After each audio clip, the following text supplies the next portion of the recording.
আর আমি আজকে বলে যাচ্ছি, এটা অন ক্যামেরাতে আপনারা লিখে নিন, এটা টাইপ একটু রেকর্ডিং তো হবে। একটা দুটো চ্যানেল আছে, এই ইউটিউবার চ্যানেল না, ইউটিউবার সরি, প্রতিদিন মিথ্যে কথা বলে মানুষকে বিভ্রান্ত করছে, এখানে সাম্প্রদায়িক দাঙ্গা লাগাতে চাইছে। আমি বলবো যেখানে পারবেন এখানে এদেরকে কেরাবেন, তার জন্য যা হবে আমি আছি মন্তব্য, আমি তোমাদের পাশে থাকবো, যেখানে পাবেন সেখানে কেরাবেন। তা এদের সঙ্গে ভালো মানসিকতা দেখালে হবে না। এদের যে খুনগুলো দু চারটে আছে। Flashback. So hey guys, back to my another new video.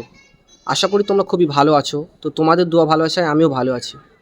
তবে একটা জিনিস তোমাদেরকে বলবো, যে ভিডিওর ইন্ট্রো দেখে তোমরা বুঝে গেছো যে আজকে আমি কি নিয়ে ভিডিও করতে চলেছি। তোমরা বুঝতে পারছো যে আমি কার কথা বলছি এবং কাকে বলতে যাচ্ছি, এবং বুঝতেই পারছেন কি বলবো আমি।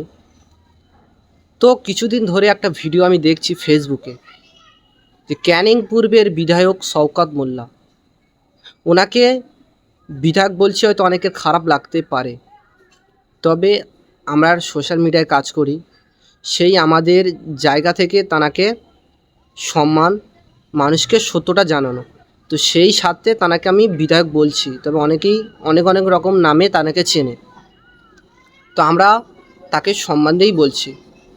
তবে তিনি একটা কথা বলেছেন যে ভাইজানের ভিডিও যারা করে বা আইএসএফ পার্টির যারা ভিডিও করে, তাদেরকে যেখানে পাবে সেখানেই মানে ধুমধারকা মার চালাও, তাদেরকে যেখানে পাবে সেখানে মার শুরু করে দাও, বাকিটা শওকত মোল্লা দেখে নেবে। তবে আপনারা বলুন, এটা হলো একটা বিধায়ক, আর বিধায়কের মুখে এই কথাটা কি মানায়? একজন প্রতিনিধি, তার কাজ হচ্ছে মানুষের সমস্যাগুলো তুলে ধরা। যেমন আমি একজন ইউটিউবার, আমাকে তানাকে সাপোর্ট করা দরকার, যে ভাই তুমি আগাও, তোমার পাশে আমরা আছি, কোনো আর্থিক সহযোগিতা লাগলে আমাদেরকে বলবে, আমি একজন এমএলএ তোমাদের পাশে আছি। আমি দেখেছি যে ভাঙড়ের এমএলএ নওশাদ সিদ্দিকী, তানাকে সবসময় কোনো অসুবিধা কোনো কিছু হলেই তানাকে আমরা যদি বলি যে স্যার এই প্রবলেম হয়েছে, আপনি একটু হেল্প করুন, তানাকে যথাসাধ্যে পাওয়া যায়। তবে তানার মুখে কিন্তু এই যে মিডিয়াদেরকে বা ইউটিউবারদেরকে মারো, তানার মুখে কিন্তু এই কথা কোনো দিন শোনেনি। তবে হ্যাঁ, নওশাদ সিদ্দিকীর বিরুদ্ধে আমরা ভিডিও করেছি, আগে অনেক ভিডিও আছে আমার, আর আমার আরেকটা চ্যানেল আছে, সেখানেও টিএমসি দলের ভিডিও আমি করি।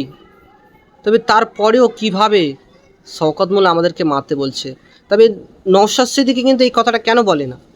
তাহলে ভাবতে হবে নওশাদ সিদ্দিকী কতটা ভালো, এবং ক্যানিং পূর্বের বিধায়ক শওকত মোল্লা তিনি কতটা ভালো। আপনাদেরকে বুঝতে হবে যে দুটো বিধায়কের মধ্যে তফাৎটা বুঝতে হবে, কে ভালো কে খারাপ, দুটো দেখতে হবে। আপনাদেরকে বুঝতে হবে তিনি কে ভালো, কে মানুষের জন্য কাজ করছে, এটা আপনাদেরকে বুঝতে হবে। সেই জন্য সত্যটা তুলে ধরার জন্য ইউটিউবারদের উপরে এইভাবে বলছে।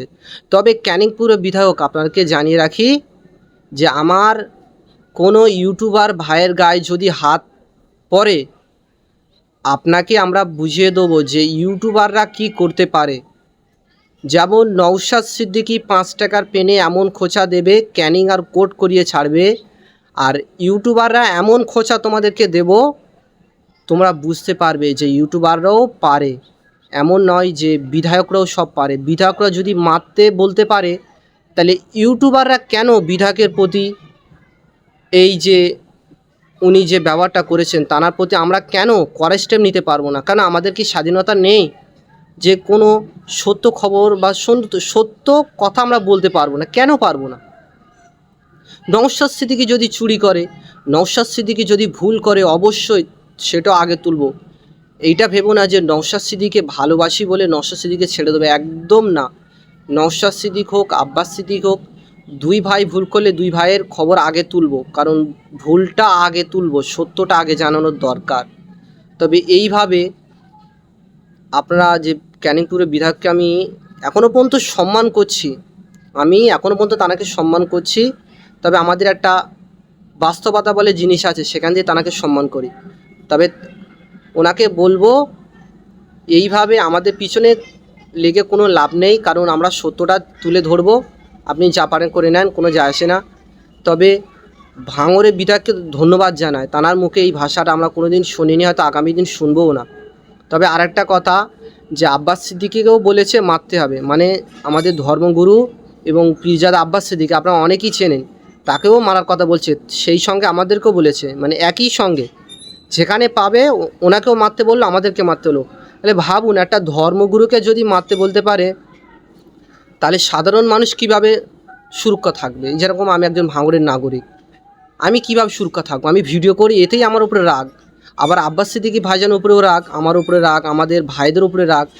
তাহলে সবাইকে যদি মারধর করা হয়, তাহলে বাকি যারা ভোটার আছে বা সাধারণ নাগরিক, তাদের কি হবে ভাবুন একবার ভাবুন যে কোন দেশে আমরা বাস করছি। ভিডিও করি বলে আমাদেরও নিরাপত্তা নেই, আমাদেরকেও মারবে। ভাবুন তাহলে আমরা কোন দেশে বাস করছি। তবে এই ভিডিওটা ভাঙড়ের যে প্রান্ত থেকেই দেখছো, আর পশ্চিমবাংলায় যে যেখান থেকেই দেখছো, ভিডিওটা সবাইকে ছড়িয়ে দাও, এইটা বুঝতে যাতে পারে যে নওশাদ সিদ্দিকীর মতো বিধায়ক যেন ঘরে ঘরে হয়। কারণ নওশাদ সিদ্দিকী মানুষের পাশে দাঁড়ায়, অসহায় মানুষ, গরিবের মানুষ, সবার পাশে দাঁড়ায়। তবে নওশাদ সিদ্দিকীর মতো এমএলএ পেয়ে আমরা খুব গর্বিত, এবং আমি সব এমএলএকেই ভালো লাগে, অবশ্যই ভালো লাগে, সবাইকেই ভালো লাগে। তবে যে যেমন ব্যবহার করে, তার ব্যবহারের পরিচয়, যেমন নওশাদ সিদ্দিকীর ব্যবহারে লোক ভালোবাসে, যেমন আমি একজন নওশাদ সিদ্দিকীকে ভালোবাসি। কেন জানেন?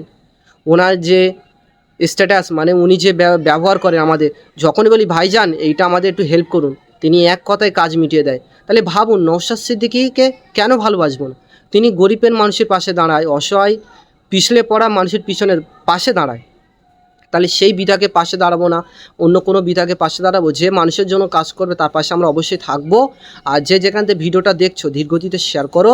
তো আজকের এই ভিডিওটা কেমন হচ্ছে কমেন্ট করে জানাবেন। দেখাচ্ছে নেক্সট একটা কোনো ভিডিওতে। আপনারা ভালো থাকবেন, সুস্থ থাকবেন, সবাইকে অসংখ্য Yeah.